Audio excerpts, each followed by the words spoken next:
On May 6th of 2017, Frank Kerrigan got terrible news about his then 57-year-old son, Frankie, who he says suffered from mental illness and was living on the streets. It started when the father got a message to call the Orange County Coroner's Office. They buried their son next to his deceased mom, and 11 days later, Frankie Kerrigan showed up alive.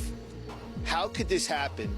How could the Orange County Coroner's Office get this so wrong? James, what went wrong here? I mean, how did this happen? Well, the County of Orange, through their coroner's office, absolutely did not tell the truth when they told Mr. Kerrigan that he had been verified through fingerprints. That was an absolute false statement. The Orange County Coroner's Office had a fingerprint match. It didn't match Frank. It matched John Dean Dickens. However, no one bothered to check and verify the fingerprints. And they've admitted this was confirmation bias. They took an 11-year-old photo of Frankie. They looked at a dead man on the ground whose face was partially obscured by blood, horrifying the family when they went to the scene eventually and saw this blood around, and close enough.